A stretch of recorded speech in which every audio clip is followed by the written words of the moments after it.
en cómo se diseña, al menos se genera una política, ¿no? Utilizando el planeamiento estratégico, utilizando las estrategias de ese plan.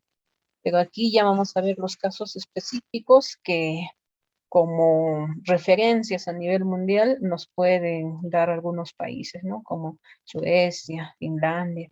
No son muchos casos que sorprenden, ¿no? Y que a veces creemos que eso va a ser un poco difícil que nuestro país porque llegue a tener ese cambio rotundo. Sin embargo, tenemos que hacer todos los esfuerzos por garantizar vías adecuadas para que la labor que se hace en la administración pública no sea sinónimo de corrupción, ¿no? Porque hasta ahora eso es lo que hemos ido generando a nivel de los medios de comunicación, inclusive, ¿no? Fíjense que ustedes han podido ver que en nuestra realidad es casi recurrente que se le involucre a un funcionario con en instancias particulares, ¿no? Al momento de elegir un postor que brinde un servicio al Estado, ¿no? Imagínense, eso también es algo que tarde o temprano tiene que tomarse en cuenta para generar cambio. Bien, jóvenes, así que eso es lo que vamos a ir trabajando y que va a ir de la mano con este tema que es nuestro primer tema de la segunda unidad, el índice de percepción de la transparencia y la corrupción, ¿no? Nos falta desarrollar el tema de la corrupción, eso también lo vamos a ir trabajando, ya que existen causas directas o indirectas que puedan generar acciones negativas que puedan tener repercusión en un espacio específico, no me refiero a un país o una institución. A eso también vamos a ir llegando, ¿no? Pero cuando se habla de el tema de la transparencia, no es un tema nuevo, es un tema que a nivel de Latinoamérica, así como ustedes pueden ver aquí en la imagen, muchos países de Latinoamérica han ido desarrollando leyes, ¿no? A nivel del marco jurídico que cada uno de estos países posee, se ha ido generando leyes de acceso a la información, ¿no? A la información pública, la transparencia. Y miren, desde Colombia, Panamá, México, ¿no? Cada uno de ellos en tiempos diferentes. Colombia, 1984, en Panamá, en Santo Domingo, en Honduras, ahí ya se menciona un decreto específico, ¿no? En el 2006, en Chile, también está al último nuestro país, ¿no? Con la ley de transparencia y acceso a la información pública, está Ecuador, Uruguay, Guatemala. Muchos de estos países han tenido que desarrollar marco normativo para darle la posibilidad al Estado, sobre todo para garantizar conductos de comunicación que se da con la sociedad civil. Porque hay que reconocer que gracias a este marco jurídico que se ha ido dando en nuestro país en estos últimos años, se ha podido modernizar el Estado, por un lado, utilizando los mecanismos tecnológicos que poseemos, ¿no? Si nosotros buscamos la historia del SNP, por ejemplo, en inversión pública, no han pasado ni 50 años, no son muchos años del tiempo en que estamos utilizando un sistema que puede ser visto por cualquier ciudadano, por eso es que tenemos inclusive consultas amigables a nivel del Ministerio de Economía y Finanzas. Pero, ¿qué es lo que ha posibilitado llegar a acceder a esa información? Es el marco jurídico que se ha ido dando, ¿no? Como referencia tenemos todos estos países y como les decía, son muchos países que han tenido que desarrollar este marco jurídico en tiempos diferentes, ¿no? De acuerdo a las circunstancias. Sin embargo, también hay que reconocer que a la par de que se desarrolle un marco jurídico adecuado para hacer todo un seguimiento de las acciones que se hace a nivel de Estado, ¿no? De las instituciones. Existe todo un índice de percepción de la corrupción que se hace a nivel de una instancia internacional, ¿no? Me refiero a Transparencia Internacional, que cada año hace un reporte. Esto es un reporte del año pasado, no se nota muy bien, pero es un reporte, es un informe grande, ¿no?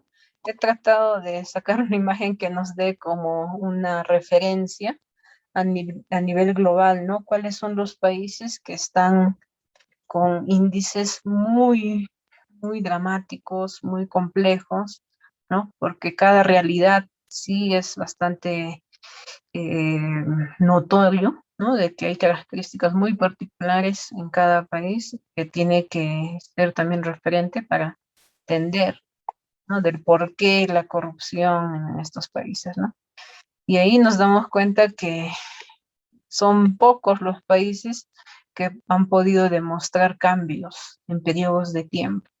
Así como existe todo un informe anual del cumplimiento de las políticas públicas en cada país, como parte, en este caso, del desarrollo de Latinoamérica o de cada país que forma parte mm, de la región, tenemos que tener en cuenta de que cada uno de estos países ha desarrollado situaciones complicadas, ¿no? Por ejemplo, eh, Haití, ¿no? Irak son países que ahí la convulsión social es bastante frecuente, ¿no?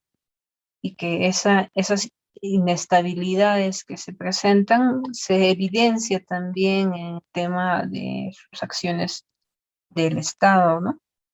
Y ahí nos vamos a poner sobre todo en el lugar como país, ¿no?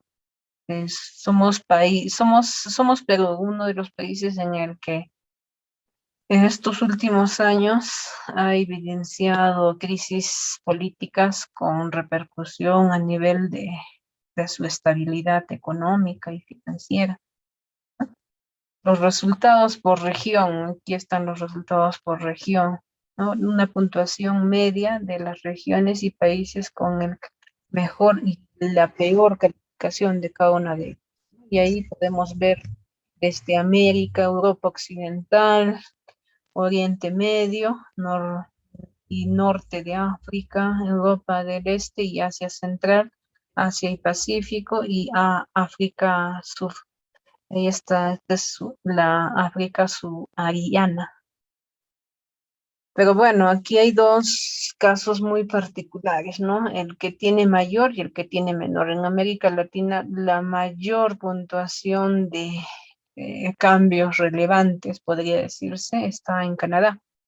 Cambios positivos, ¿no? Y la menor puntuación, donde el índice de percepción y corrupción se ha ido notando a través de los indicadores que se han planteado, está Venezuela.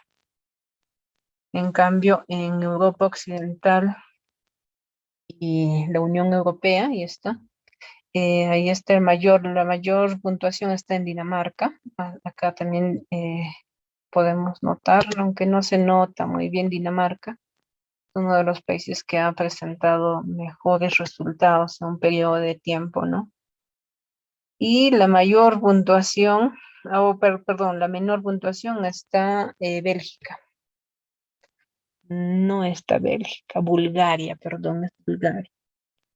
Así como podemos ver, están podría decirse, los índices más extremos, ¿no? El que mayor cambio ha podido experimentar y el que ha podido seguir en la misma situación, porque este reporte ha sido del 2020, ¿no? Ahora, con el periodo de pandemia, imagínense, si en nuestro país nomás se ha ido generando situaciones muy complicadas, ya que se han puesto en evidencia, podría decirse, ¿no? Acciones que en vez de contribuir a la crisis han generado en muchos casos resultados desfavorables, ¿no? Con las compras que se han ido dando. Más allá de toda esta situación que estamos, porque ahora se está evidenciando una crisis a nivel mundial, ¿no? Por el tema de la pandemia y que esto también va a reflejarse más adelante cuando tengamos un nuevo informe, ¿no? De este año o al finalizar este año. Así que muchas de estas realidades nosotros podemos, ¿no? mencionar, pero cada uno de estos países, así como Medio Oriente, tiene una realidad compleja, ¿no? Social, cultural o inclusive dentro de lo cultural hablar del factor religioso, ¿no? Que ha hecho inclusive una sensación de que ya no se respetan inclusive derechos, ¿no? Pero bueno, estos resultados por región está dentro del mismo índice de la percepción de la corrupción del 2020, ¿no? Le hayan dado la imagen pensando en que se iba a notar mejor y no es muy notorio. Y bueno, aquí como se menciona en este mismo informe, en los últimos 8 años, solo 22 países han mejorado significativamente. Miren, aquí está el término significativamente. Eso significa de que son aceptables a un nivel estadístico, ¿no? Estas puntuaciones del índice de la percepción de la corrupción han ido cambiando, ¿no? Entre ellos, Grecia, ahí está Estonia, Guyana, ¿no? Recuerdan que hace no son muchos años que en Grecia se ha generado un caos bastante evidente y notable, ¿no? Llevándoles a una crisis económica bastante fuerte, sobre todo con la injerencia del Fondo Monetario Internacional, ¿no? Que inmediatamente se ha evidenciado a nivel del mundo. Y bueno, ahí tendríamos que ver, ¿no? Hasta qué punto esto ha podido superarse. En este mismo periodo de tiempo también se han dado reducciones significativas a nivel de 21 países y los más notables son Australia, Canadá, Nicaragua. Miren, siempre se habla de Canadá y Australia como países que tienen un orden a nivel social inclusive, ¿no? Porque las inversiones, pero bueno, también la naturaleza de cada país. Si nosotros conocemos cómo está ubicado Australia, ¿no? Es una isla que prácticamente posee recursos, pero dentro de su recurso más fundamental es el recurso humano, ¿no? Y si supieran cuánta legislación, cuánta normativa dentro de las inversiones o hasta su propia convivencia social se ha evidenciado en un orden que ha sido bastante favorable, ¿no? Y bueno, finalmente ya dando un, podría decir un resultado un poco más, no tan alentador, ¿no? En el resto de los países que están considerados como países en vías de desarrollo, se han generado, en este caso, cambios, ¿no? Notables en Latinoamérica, sí, pero con cifras alarmantes por el hecho de que también la distribución de la riqueza y su desigualdad han generado caos, ¿no? Pero bueno, en estos últimos años han sido pocos los países que han evidenciado progresos en este caso, ¿no? Y finalmente esta reducción de la corrupción en el mundo no ha sido para todos igual, ¿no? Ya que esta valoración que se le da a estos países que han mejorado y que han empeorado, o bueno, ha sido un periodo de tiempo un tanto largo, hasta antes de la pandemia, ¿no? Desde el 2012 hasta el 2019, ¿no? Ahí podemos mencionar. Pero bueno, cada realidad, como les decía, es particular y única, ¿no? Y también podríamos mencionar de que mucho hace la cultura, ¿no? La cultura de cada país. Ustedes siempre van a llegar a una conclusión, ¿no? De que si la cultura es conocimiento y el conocimiento es educación, que un país que esté educado, un país que conozca su realidad y que tenga una orientación vinculada a una visión de futuro positiva, va a tener pues todas las posibilidades de cambiar, ¿no? Pero si estamos así como nosotros estancados y siendo los mismos peruanos el mismo factor que no permite el regreso, vamos a seguir evidenciando este estancamiento, ¿no? Estamos ahí como que atrapados. Pero bueno, al margen de todo lo que hemos podido ver en esas cifras, porque son cifras, ¿no? Este informe les voy a mandar si es que lo desean revisar, o si no lo pueden buscar en internet, está ahí bien lleno, bien completo, mejor dicho, el informe, ¿no? Interesante para revisar, lo que es un documento un tanto pesado, ¿no? Y puede ser que no suba a nuestra plataforma. Pero bueno, vamos a intentar, si no, a modo de link. Pero bueno, el día de hoy también vamos a ir viendo este tema, ¿no? La transparencia y acceso a la información pública. Sobre todo cuando esto ya tiene un marco regulatorio, ¿no? Un marco jurídico que hace que todas las acciones de las instituciones en nuestro país se vea reflejado sobre todo en el cumplimiento de las mismas, ¿no? Miren aquí, el Estado, nosotros estamos en un Estado democrático y constitucional, ¿no?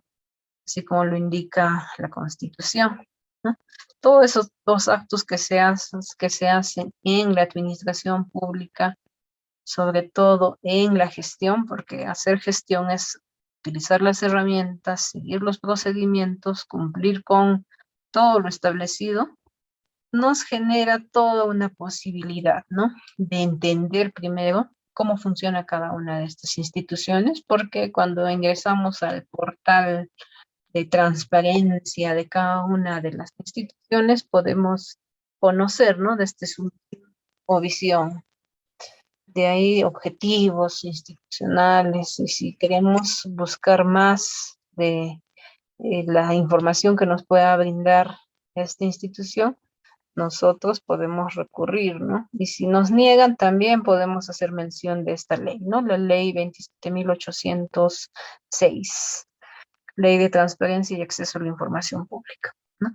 Y bueno, aquí también no nos olvidemos que tiene su reglamento, ¿no? Este reglamento no ha ido cambiando en su totalidad porque posee su naturaleza inicial, sin embargo, está sujeta a ser mejorado. Inclusive podría decirse, ¿no? De que necesitamos establecer normas ya un tanto más evidentes y en la que al menos todas las instituciones cumplan, ¿no? Y me refiero al hecho de que esta información que se da a partir del cumplimiento de esta ley tendría que ser actualizada constantemente, ¿no? Ustedes han ingresado, por ejemplo, esto es lo que he podido percibir en el malestar de una tesista, ¿no? Donde yo era su cargo y decía, ¿no? ¿Cuál es tu mayor dificultad en acceder a obras públicas? Porque quería hacer esa investigación. Decía de que en distritos muy alejados, ¿no? De provincias de nuestra región, no se contaba con información. Y que cuando cambiaba un alcalde para otro, en este caso alcalde, se desaparecían los discos duros, la información era completa. Imagínense, eso era entorpecer la gestión pública, ¿no? Y hasta qué punto no hemos cambiado, no nos hemos modernizado. Y esa es la realidad que en la actualidad se está dando, ¿no? Sale un alcalde, por más pequeño sea el distrito en el que se asume una función con recursos del Estado, y no se llega a nada, ¿no? No se llega a nada en relación a toda la evidencia que debería de quedar y un legado que debería quedar para la institución, ¿no? Esa es una gran debilidad que tenemos aún, ¿no? Y que en cumplimiento de esta ley tendría que sí o sí ahora utilizarse los mecanismos tecnológicos para que esa información no se pierda. Y bueno, desde hace unos 13 años, nos dice acá la diapositiva, se ha venido suscitando una auténtica explosión mundial de las leyes sobre el acceso de la información, incluso en países de desarrollo. No han tenido una transición democrática, bueno, pero bueno, esa transición democrática nos ha podido garantizar el cumplimiento o el hecho de que tenga un reglamento y que se haya generado una ley, ¿no? Ahí nos proporciona todos los beneficios, ¿no? Ahí, como ustedes pueden ver, ahí existen muchos beneficios políticos y económicos de la transparencia administrativa. Y no se olviden esto, porque esto yo siempre pregunto en el examen, ¿no? ¿Cuáles son estos beneficios? Primero, que los ciudadanos participan de manera muy activa, porque cuando conocemos podemos opinar, cuando no conocemos y nos obligan a ir en este caso, eh, por ejemplo, ¿cuántos de ustedes alguna vez ha tenido el interés de ir al tema del presupuesto participativo? ¿Cuántos de ustedes han querido ir a una rendición de cuentas? ¿No? O sea, por iniciativa propia, porque me nace saber, ¿no? Rodrigo, sí, pues, sí tiene sus iniciativas ahí, pero sin tener el interés de que en algún momento quiero ser autoridad, porque muchos de ustedes de repente su anhelo es ostentar un cargo, ¿no? Político para generar cambios, ¿no? Yo sí, en mi periodo sí voy a hacer obras. Obras son amores, decía acá un alcalde en Puno. Sin embargo, ha salido pues con tantas denuncias que eso ha hecho que tengo una imagen muy, pero muy negativa, ¿no? De todas las obras que ha podido darse. Pero bueno, mira, solo uno de ustedes nada más ha tenido la iniciativa de querer saber de qué se trata sin que sean estudiantes, porque este tema de participación ciudadana, jóvenes, ciudadanos participando, es una variable desde hace años que ha sido estudiada desde lo que es el tema social, ¿no? Porque hasta ahora eh, nos hemos comprometido con algo que de repente no nos han culturizado desde pequeñitos. Así como ahora nuestras primeras generaciones, ahora que están viviendo en el tema de la pandemia, ya saben qué cosas hacer para cuidarse, ¿no? Porque los adultos no hacen caso, pero los niños sí pueden cumplir. Y, por ejemplo, una de mis compañeras nos menciona, ha ido a un presupuesto participativo y no ha entendido mucho. Ya, eso es normal porque no tenemos muchos conductos en el que nos pueda dar información, ¿no? Salvo que seas estudiante de gestión pública y hayas llevado un curso que te haya interesado, ¿no? Y que tú quieras. Pero sin embargo son pocos los mecanismos porque tendríamos que generar una cultura participativa. Esa cultura participativa tiene que ir desde los primeros eh, niveles de estudio, niveles educativos, podría decirse, donde el niño se sienta también responsable y no solo echarle la culpa al alcalde, no buscar un responsable del por qué estamos con contaminación, del por qué estamos con problemas con los residuos sólidos, ¿no? Así que eso necesitamos siempre incentivar, ¿no? En diferentes espacios. Aunque son pocos los espacios, pero es muy interesante cuando vemos de que en colegios, por ejemplo, se hacen sus elecciones, existe un alcalde, el alcalde tiene todo un cuerpo que le ayuda, ¿no? De también estudiantes. No, imagínense si los mismos colegiales tratan de buscar una forma de organización, ¿por qué nosotros no? ¿Por qué nosotros podemos buscar solo un buen postor cuando se acercan las elecciones? Ahora ustedes van a ver que los espacios de Facebook, ¿no? De las redes sociales, ya están empezando a darnos propaganda de los futuros candidatos al gobierno regional, ¿no? Ya se aproxima nuevamente el tema electoral en nuestro país y que eso, bueno, nos sirva de reflexión. Tenemos un presidente regional acusado por otras situaciones, ¿no? Que ha sido elegido. Ha quedado un responsable que no ha pasado muchos años, no se ha notado mucha su acción, porque tampoco estaba preparado al parecer, y que ahora ya está en un penal. Pero bueno, ahora tenemos que utilizar los mecanismos que ahora que ya están ustedes en sexto semestre, mecanismos de comunicación, ¿no? Estar informados, porque nuevamente seguir quejándonos de que por qué no elegimos bien, no solo es culpa de los que votan, también del entorno, ¿no? Y me refiero al entorno, al desinterés que también podríamos tener nosotros mismos, ¿no? Así que esta vez tenemos que buscar sobre todo todas las herramientas que nos informen como ciudadanos. Y bueno, otro beneficio, ahí están los funcionarios, se saben responsables, ¿no? Ante el público y es más difícil realizar acciones ilegales. Y eso es cierto. Un mecanismo de transparencia hace de que todas las acciones tengan que ser correctas. Todas al 100%, no necesariamente, ¿no? Pero sí todas las que en su medida puedan estar supervisadas, de alguna forma pueden garantizar que no se va a cometer actos de corrupción, ¿no? Pero bueno, habría que ver hasta qué punto en estos últimos 20 años nuestro país ha podido garantizar inversiones adecuadas, ¿no? Me refiero sobre todo en las inversiones públicas, porque ahí tenemos el SNIP, que ahora ya es InviérteP, ¿no? Y que también está con el CIA, ¿no? Para saber hasta cuánto se está pagando, costeando con el Ministerio de Economía y Finanzas, ¿no? Pero bueno, habría que también reconocer la labor, porque no todo está mal, no todo está mal. Ser muy negativos y a todo englobarlo como de forma negativa no es adecuado, ¿no? Y finalmente el punto 3 nos dice el otro beneficio es la legitimidad del gobierno, ¿no? La aceptación, la confianza que pueda haber. Y bueno, eso es uno de los factores, ¿no? Que sí o sí tendría que tenerse en cuenta. Esta confianza es muy complicada, ¿no? Inclusive ustedes ni siquiera confían en sus compañeros.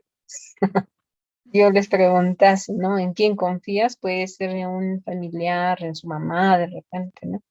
Pero así es muy difícil confiar en las personas, ¿no? Porque también esta desconfianza ha ido surgiendo también a muchos factores que se pueden evidenciar, ¿no?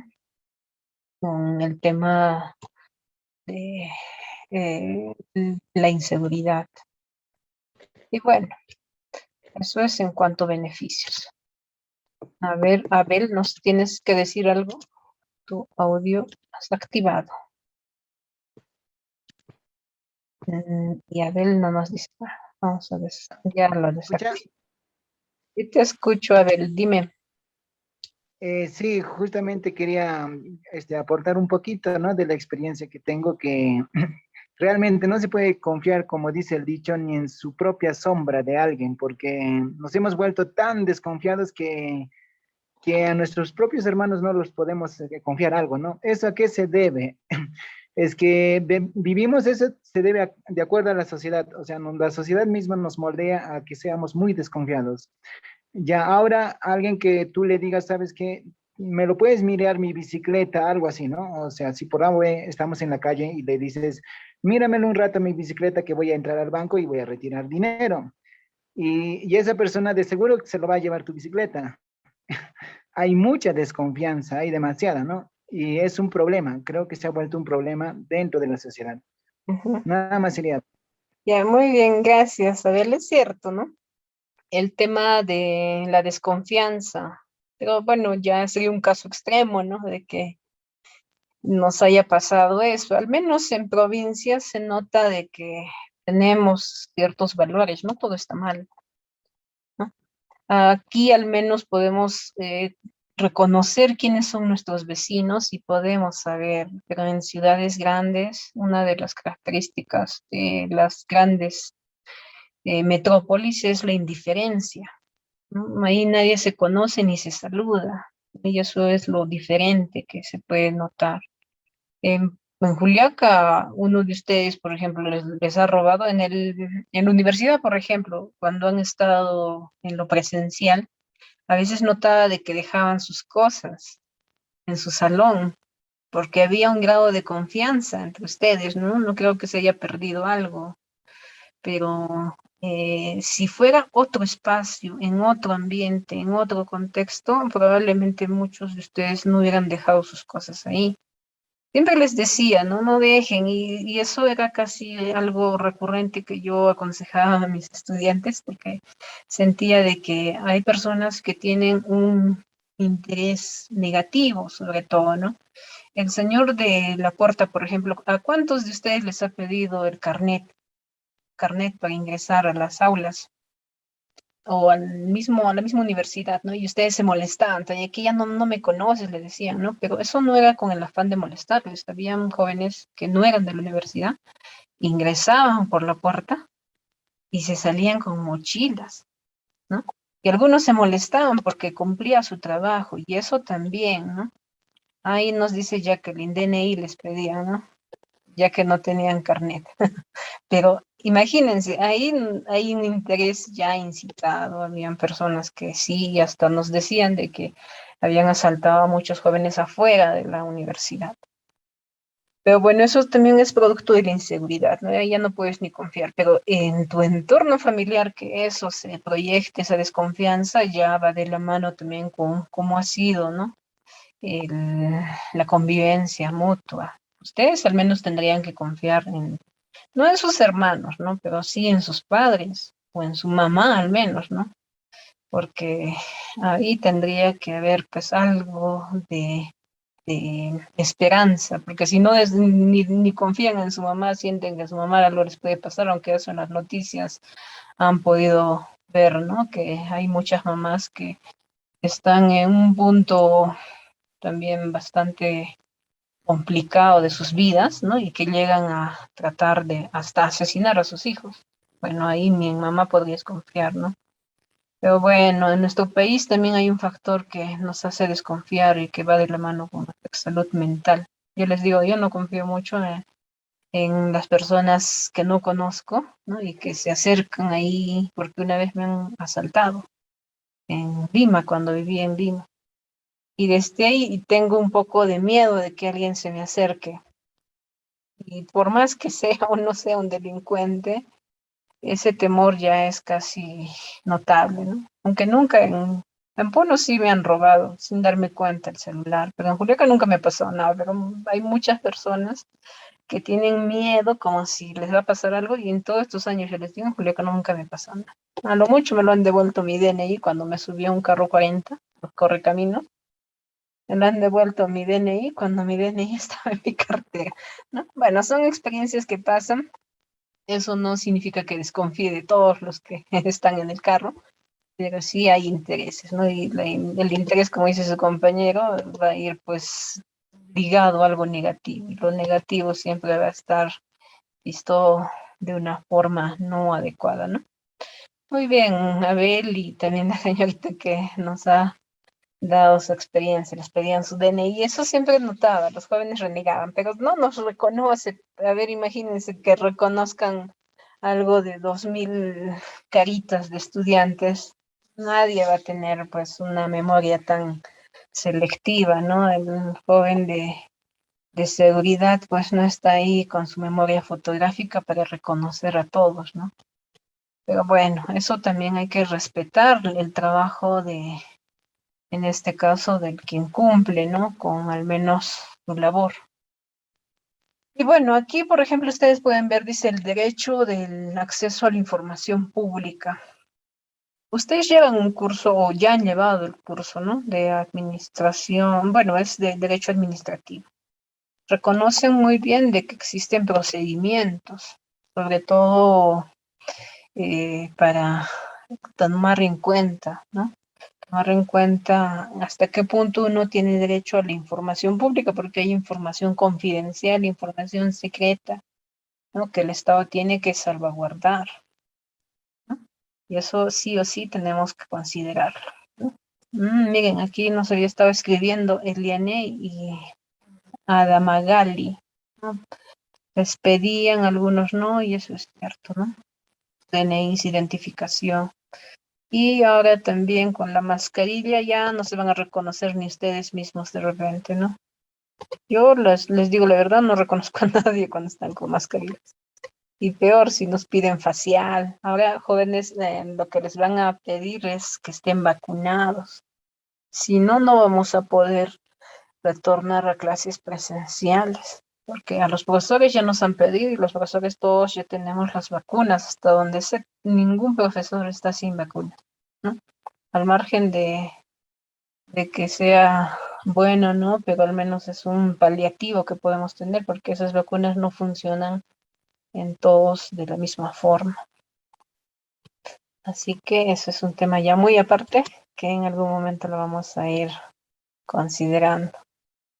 Como dice Jacqueline, tiene miedo a las vacunas porque pone una carita de horrorizada. Sin embargo, ese miedo va a tener que perderse cuando va a ser un requisito, ¿no? No sé si ustedes han escuchado, en Europa se está dando medidas, me parecen extremas, ¿no? El confinamiento de personas que no se han vacunado. Y llaman la atención, ¿no? Han tenido una cifra bastante alta de muertes por COVID. Sin embargo, hay personas que se resisten a la vacuna. Pero bueno, las vacunas de hace muchos años han tenido todo un factor cultural negativo, por un lado, a nivel de qué es lo que sabíamos, porque hay cosas que podría decirse, ¿no? Que simplemente por desconocimiento creían que era de una forma negativa. Pero sin embargo, si ustedes ven la historia de la ciencia, muchas de esas vacunas han salvado vidas y ustedes tienen una vacunita de 24 horas de nacido vivo. Eso significa de que han tenido bastante aporte. Pero bueno, ahora sí también nos van a poder pedir, porque esta información pública, así como uno puede ingresar tu DNI en un registro a nivel nacional, por ejemplo, y puedes saber que si cumples o no con las vacunas, porque a ese nivel ya nos están exigiendo, ¿no? Los carnets. Pero bueno, así como existe un derecho administrativo, también hay un derecho que va de la mano con el que se pueda acceder a la información. Y miren aquí lo que nos menciona, tres características importantes, ¿no? Del derecho derivado de la libertad de pensamiento y expresión. Nosotros hemos visto las libertades a nivel de teoría. Sin embargo, esto ya tiene un lado jurídico aceptado, ya es un marco legal que nos permite sobre todo poner en práctica hasta qué punto uno puede llegar a obtener la información que desee, ¿no? Y me refiero, por un lado, la libertad de buscar información o de investigar, ¿no? Y ustedes tienen esa libertad con tan solo con con la presentación de una solicitud indicando que son estudiantes universitarios, ¿no? Con fines de investigación pueden acceder a información pública, ¿no? Siempre y cuando no se vea perjudicada la institución en el caso de que esa información sea utilizada de una forma, en este caso podría decirse no positiva, negativa, ¿no? También existen pactos a nivel de países en los que nos pueden proporcionar información de los países que han suscrito el pacto, ¿no? Con Bolivia tenemos pacto, con Chile, con Ecuador, ¿no? Y hasta qué punto nos puede facilitar el acceso a información que contribuya sobre todo al tema de la educación, ¿no? La libertad de recibir información, todos ustedes tienen ese derecho, ya que esta información que nosotros tenemos, o que podemos recibir, mejor dicho, forma parte de una libertad, ¿no? El hecho de que te informen. Por ejemplo, tienen el derecho de informarse de su nota, ¿no? De sus cursos a través de una plataforma. Y esta libertad, finalmente, la de difundir información, la pueden hacer, pero sin embargo, siempre hay que respetar el contenido, si es adecuado o no, ya que se transgrede mucho de esta libertad. En este caso no se respetan derechos cuando esa información es falsa, cuando esa información puede involucrar o puede ser parte de repente de personas menores de edad, ¿no? Esto ustedes de repente lo han ido considerando en el derecho administrativo. Sin embargo, son las tres libertades fundamentales que nosotros tenemos a partir de lo que significa acceder a información, ¿no? Sobre todo del Estado, de las instituciones.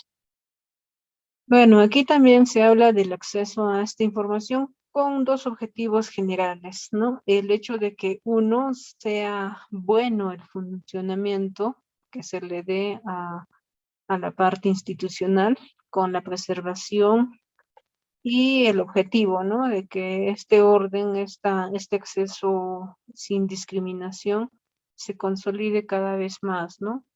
Sea, nos preserve sobre todo la posibilidad de que sin que nadie sea excluido.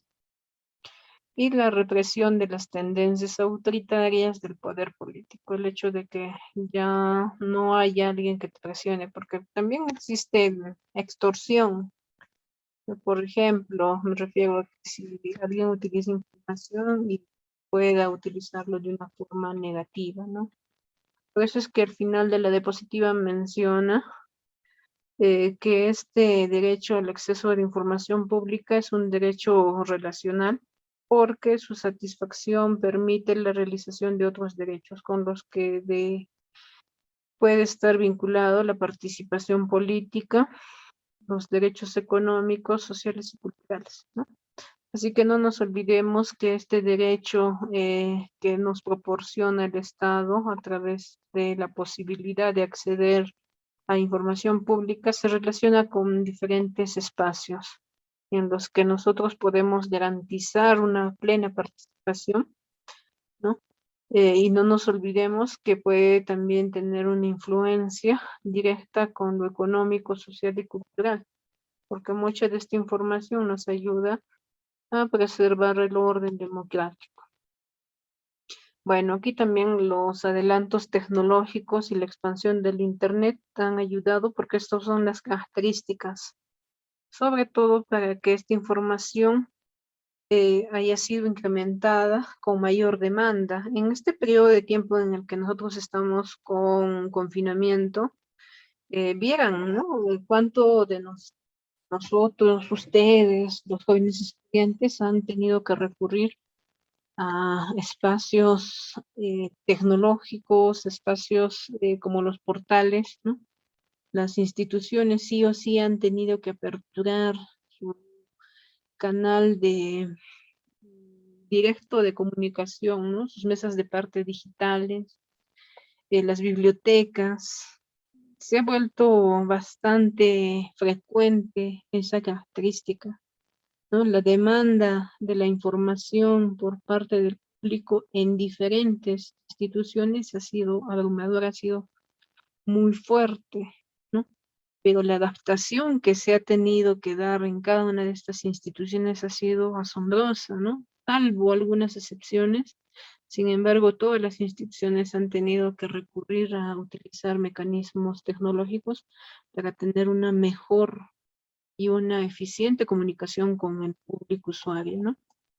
No nos olvidemos que esto también ha generado transformaciones en el comportamiento y este funcionamiento tradicional ha ido cambiando, ¿no? Ya no hay, podría decirse, lo que se ha dejado de lado, ¿no? Se ha dejado de lado de ser un usurpador, el monopolio de la información, porque ahora esto ya está, ¿no? Y un ejemplo bastante evidente es porque antes, por ejemplo, querías una constancia de SUNEDU y tenías que pagar al banco, tenía un periodo de tiempo corto de validez, ¿no? Pero ahora con el tema de la pandemia se han agilizado procedimientos. Sale una constancia en el momento, ¿no? Y es gratis, ¿no? Y me refiero a que no tiene ningún costo. Ese tipo de procedimientos así tan eficientes han tenido que ser replicados en muchas instituciones. Sin embargo, muchas de ellas aún no. Ujú. Por ejemplo, un antecedente penal, un antecedente judicial, requiere ir al banco, requiere hacer, ya se ha generado un canal tecnológico, pero requiere hacer todo un procedimiento administrativo que a veces puede tardar, ¿no? Pero no como antes, pero sí tiene sus tiempos, ¿no? Sus plazos, porque a nivel de la información que nos puede brindar cualquier institución, tenemos que reconocer que hay procedimientos que tienen tiempos, ¿no? Tienen plazos para respuesta. Y finalmente, esta forma ya de acceder a la información en tiempos actuales ha ayudado a contrarrestar las acciones vinculadas a la corrupción, ¿no? Como les decía, ya tenemos un sistema en el que ya se conoce cuánto está invirtiendo, cuánto se ha gastado, ¿no? En cada municipio. Por más pequeño que sea el municipio, tiene que sí o sí tener su página web en el que se demuestre, ¿no? Hasta qué punto están desarrollando las acciones que se han propuesto. Y bueno, esto ya es complementario, ¿no? Forma parte de las medidas de promoción de un buen gobierno recomendadas por grandes organizaciones como el Programa de las Naciones Unidas y el Fondo Monetario Internacional, como también el Banco Mundial. Estas son las instancias que están obligadas a entregar información. Todas las entidades comprendidas en el artículo 1 de la Ley 27.434, todas las entidades creadas por la Constitución, y ahí están los poderes y los organismos constitucionales autónomos, las demás entidades creadas por norma de menor rango sometidas al derecho público. Y también ahí están las personas jurídicas bajo el régimen privado que presten servicios públicos o ejerzan funciones administrativas. Finalmente ahí están las empresas públicas que nos tienen que proporcionar información, ¿no? Salvo por medidas judiciales se llega a brindar el secreto de la información, ¿no? A nivel financiero. Ahí en esos casos sí es aplicable una medida jurídica, ¿no? Bueno, ¿a qué hora es, por cierto? Falta todavía. Con esto terminamos, porque cuando hablamos de la transparencia, muchas veces tenemos que tener en cuenta que se habla del tema gubernamental. Esta transparencia tiene que estar vigente, ¿no? Tiene que estar de la mano con la normativa y en el que los compromisos que se hace entre la sociedad y las instituciones siempre tienen que tener esta característica, ¿no? De que estos costos, recursos, sean comunicables al público, ¿no? Porque todo implica un costo, no necesariamente un costo monetario. Hay un costo social para que una institución funcione, ¿no? Y me refiero al recurso humano, porque es todo una instancia en la que se cumplen objetivos. Cuando yo les pregunte, esto ya va a ser para investigación, ¿no? Así como hay índices, también existen indicadores de transparencia. El hecho en el que nosotros vamos a tratar en cierta medida generar parámetros, ¿no? Ustedes en su matriz de operacionalización de variables tienen sus variables, de ahí tienen sus dimensiones, pasamos a los indicadores, ¿no? Para que nosotros tengamos eh, pleno conocimiento de hasta qué punto se cumplen los objetivos de cada institución, tenemos que saber a partir de qué indicadores han sido establecidos esos objetivos, ¿no? Y finalmente aquí, por ejemplo, este es un ejemplo que lo he tratado de poner para que se entienda. Estos cambios, estos logros que se van a dar, sobre todo cuando tenemos que cambiar la calidad de vida, ¿no? A través de las acciones que se hacen por la gestión pública, me refiero a las diferentes acciones que se hacen en diferentes instituciones, nos va a permitir primero tener un indicador y medir los logros, ¿no? porque estos logros van a estar, en este caso, evaluados constantemente, ¿no? Por eso de ahí salen de los programas y esto va de la mano con lo que se plantea en cada gobierno, ¿no? Sea de diferentes los niveles que se desarrollan, ¿no? Y miren aquí los indicadores generales de transparencia, esto es a nivel genérico, ¿no? A partir del diagnóstico que se realiza en cada institución, estos son generales, ¿no? Va a depender mucho la naturaleza de la institución, pero esto es a nivel general, ¿no? Cuando nos hablen de la transparencia, tenemos que tener en cuenta que, uno, vamos a tener en cuenta lo que se conoce de la entidad, ¿no? Sea institución, o también podría ser aplicado un factor privado, un sector privado, ¿no? Información sobre la institución. Relaciones con los ciudadanos y la sociedad, porque qué institución no tiene esa relación directa, ¿no? Con el servicio que brinda o con clientes, ¿no? Transparencia económica y financiera, y finalmente la transparencia en las contrataciones con el Estado. Y dense cuenta, jóvenes, que estos indicadores son generales, ¿no? Y muchos de ellos van a estar sujetos a que la institución, dependiendo del cómo lo va a presentar, ¿no? No nos olvidemos en relación a la información sobre la entidad, descripción, como les decía, misión, visión, eso es lo que conocemos en un portal, ¿no? De cualquier institución.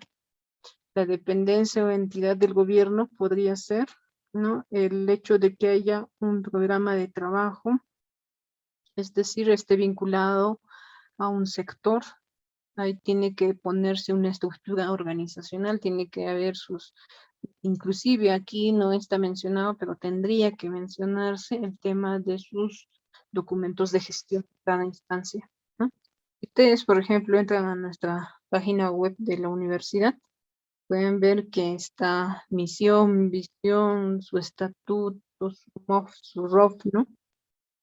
Y esos son los documentos de gestión que utiliza toda institución del Estado, ¿no? Y más allá de eso, tiene sus dependencias, tiene su CAP, tiene su, en este caso, organigrama. Y de esta parte de los elementos sobre la información, ¿qué es lo que calificaría para hacer una evaluación de los indicadores de transparencia? Que primero se cumpla con el acceso a la ley de la información. También se considere el hecho de las estadísticas, ¿no? ¿Cuántos trabajadores hay? En este caso, el tema del número de personal que tiene esa institución, ¿no? Todo esto tiene que estar publicado en un portal, ¿no? Portal del Estado. Por eso es que cada institución del Estado tiene un correo a nivel del gobierno del Perú, ¿no? No nos olvidemos las relaciones con los ciudadanos, es decir, que como la dirección de correo puede uno acceder, ¿no? La dirección física, por ejemplo, un municipio tiene una ubicación específica, ¿no? Hasta inclusive el internet nos puede proporcionar cómo llegar, un mapa, ¿no? Números telefónicos. Ustedes pueden ver que en toda institución se proporciona, sobre todo, y ahora que estamos en pandemia, el directorio, ¿no? Las políticas y procedimientos de la organización y finalmente la información de contacto. Para contactos, ¿a dónde pueden acceder? ¿Qué elementos califican aquí? Ahí está el directorio y la atención permanente, porque también tendría que establecerse el libro, ¿no? De reclamaciones en caso de incumplimiento. A través de estos medios electrónicos, sí o sí tendría que haber unidades de reacción, porque alguien tiene que darte una respuesta, no pueden dejarte así en visto. Y como les decía, ahí está el tema de las denuncias, ¿no? El tema de las denuncias, el tema de los reclamos, tiene que haber un espacio específico. En cuanto, ya este es el último punto, en cuanto a la transparencia económica y financiera, no nos olvidemos que este indicador va a tener que estar actualizado siempre, ¿no? Porque no puede uno tener puesto que haya pasado de tiempos, ¿no? Atrás. Por eso es que aquí habría que considerar lo que se menciona, ¿no? La mediación pedagógica, en el que se da una explicación del tema financiero y económico, ¿no? No nos olvidemos que no toda la población tiene un mismo nivel de instrucción o grado de instrucción, el que puede ser pues un conocedor pleno, ¿no? De, de las acciones económicas o financieras. Bueno, ¿qué elementos dentro de este indicador se pueden calificar? Ahí está el presupuesto ciudadano, que cumpla los parámetros establecidos, ¿no? El presupuesto por resultados, que también cumpla con los parámetros, y el plan de adquisición, que tiene que estar justificado. Todos estos planes, al menos los operativos, a nivel anual, tienen que estar justificados. Y ustedes saben muy bien que se justifican los presupuestos frente al Ministerio de Economía y Finanzas en un periodo de tiempo establecido legalmente, ¿no? Y no se puede decir que se gasta o se improvisa. Y ahora ustedes van a ver que en muchas instituciones del Estado, ahora que se acerca diciembre, ya van a estar queriendo comprar cosas que de repente no han sido programadas, ¿no? Y que implica a veces cambios, ¿no? Y hasta las 12 de la noche del 31 de diciembre están ahí tratando de hacer que sus presupuestos no se reviertan, ¿no? Porque sabemos muy bien de que también tiene su lado negativo el devolver el presupuesto, el que no te den el mismo presupuesto para el año siguiente por incumplimiento y no hayas tenido una capacidad de gasto adecuada.